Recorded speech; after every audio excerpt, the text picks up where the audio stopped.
Joined now by Hattie Madden, scored the game-tying goal in a come-from-behind 3-2 win over number 20 Penn State. We'll take questions. Awesome. Hi, Spencer Brown, Daily Orange. Offense was quiet early on in this game, but really turned it up late. What kind of changed after halftime, and what was Coach's message to you guys when you were down 1-0 and 2-1? Yeah, I think we kind of told ourselves that we can control the game if we wanted to, and we did have ball in the first half, we just couldn't get it on frame. And we spoke to each other, we connected, and like, we can do this, and we did it. Sorry guys, get next Don't question. worry, it's fine. All right. Okay, I'm ready. Yeah. After 2 2-1 losses last weekend to Wake and Virginia, you guys were able to come out today on top in a close one. How did this win feel, as it's definitely a signature win over a solid program in Penn State? It is. We learned from our losses just as you learn from your wins. We really took it to heart because we thought both games, we really thought was going our way. We scored in the first half. And I think you can tell, like, those losses were with us on the pitch.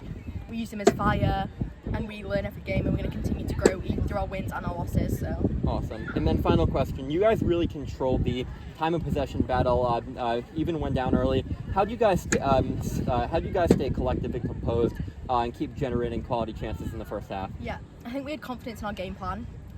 We had one in the first half. We weren't executing that game plan, but we did have one, and we wanted to work through it, and we succeeded with our game plan. Awesome. Yeah, in the past you guys have struggled with converting long possession times and offensive chances into actual shots. Today the scoreboard clearly showed different. Yeah. So anything that Coach did to help you guys with that? We have been focusing on field goals more because we do have an incredible corner unit with Bowman Kempin at the top. I mean, we do want to convert more field goals, and it's coming. We got one at the end, and they are coming. And we have 24 shots. We just need to stop putting them in. Hi, Sydney Chan with Citrus TV. Take us back to that tie-winning moment. What was going through your head on the play, and then afterwards, you won the possession and you won the quarter, and then boom, you did it. Yeah. When the corner got called, Bo Madden came up to me. She's like, "Just get on the post." I was like, "Oh, okay," because normally Jimmy flicks bottomless. I was like, "Oh, I'll get there." So I was sprinting, and as I turned around, I saw it was coming from my face. I was like, "Oh no!" So I just leaned back and put my stick out, and then I got a touch on it. But I think it was going to go in without my touch anyway. Jimmy's got such a strong, powerful flip. So. And talk a little bit more about the chemistry on this team. At this point, you guys had 17 newcomers, but you're about halfway through the season. Really have been gelling together. Can you talk a little bit more about that? I mean, every year you get new people, and every team get new people. We do have a large amount of new people, but we have a lot of grads who bring experience, and honestly, you can't even tell on the pitch. I feel like we spend so much time together. The new people have fitted in so well, and we're going to continue to grow through that. Can you talk a little bit as well on that Duke game, and then also today, Alyssa Manley and some of the 2015 national team was here, obviously historic champions. What did you take from when they were here, their momentum and their energy for this weekend? Yeah, we had breakfast with them on Saturday morning, and they told us a few stories about their team, and I think that really fired us up. And then coming after Friday, you could hear them in the stands, they were behind us, and I think it really makes a difference when you know people are watching, they've been there, and we just took their energy the same today, could hear them the whole time. So yeah, it's really nice to know that people really, really want you to win. And then this weekend, you're playing Colgate, and it's senior night. Can you talk a little bit about your seniors that you're honoring? Yeah, we have a huge group of seniors that we're losing, all key players, but we've got new people coming in. They're a great bunch of seniors, and we're going to miss, obviously, Jimmy, Lika, Aiden. We're going to miss them all. But they've got, we're still halfway through the season. It might be senior night, but we've still got half the season left with these seniors, and we'll continue to use them and their strength, their experience. Thank you. Any more questions? Perfect. Thank you. Thank you. Guys. Appreciate it. Joined now by Syracuse head coach Lynn Farquhar after a 3-2 come-from-behind last-minute win over Penn State. We'll get a quick opening statement from Coach, and then we'll take questions. Coach. Well, they said they like to make it exciting. I don't know if we need to make it that exciting. I feel like I aged quite a bit there on the sideline. However, most importantly, I think there's amazing energy. We got some words of wisdom from alums. There's something different when you believe in what you're doing. And sometimes you got to work through the storm to get through the other side. So I'm really proud of this group coming together. We had people step up. We used every minute of the game and found a way through it. Questions? Hi, Sydney Chen with Citrus TV. Yeah, talking about last minute, more like the last 30 seconds. Can you talk a little bit about what went through that play and what you think worked? Obviously, you guys were a woman up and you took advantage of it. Yeah, I mean, we were knocking on the door. right? And sometimes it's can get frustrating and you want to switch things up. However, we did go back to trusting in our process with the belief that, I mean, we've scored in 12 seconds before, right? So 30 seconds, we need to switch our mentality, and these guys showed up, and kudos to the team. It's a huge team effort. What can you say about the team's determination and really fight and grit? They had a minute to tie it, and then, or more than a minute, like 2 minutes to tie it, and then 30 seconds to win it. They had so much determination and grit on the field today. Yeah, it was fun to watch, right? And then I heard apparently Coach Jack came, and when we scored the 2 goals, so we might need her back in the stands.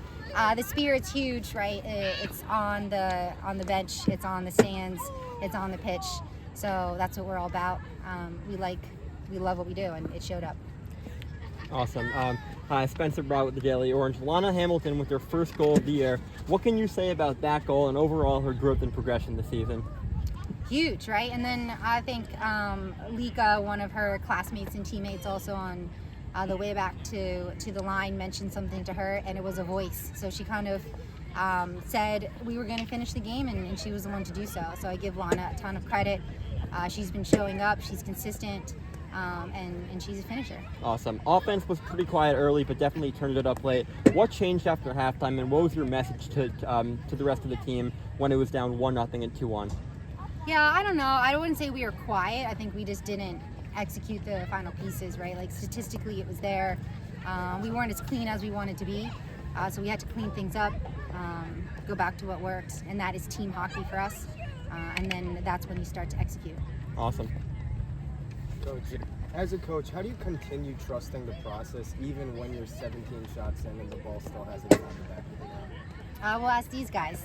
That's a part of sport. That's why we love it. And I give them a ton of credit for believing in each other. The camaraderie between this group is incredible, especially, like I said in the beginning of the year, 17 newcomers. These guys are coming together incredibly quick. You can see, you can feel it. So that's the fun part of what we do.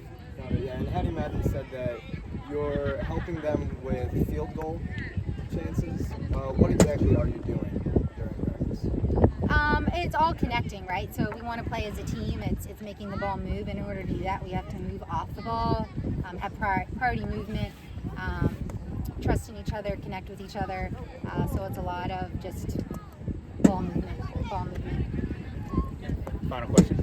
Next week, oh sorry, go ahead. We'll take 2 more. I'm Ellie Rand with the News House. What big adjustments were you able to make at halftime to pull through the win today? Yeah, we had to play to our game.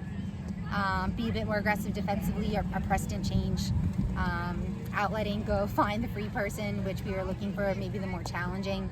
So it was going back to simplify the game so we could trust in our own movement, our own ball patterns, and we did that.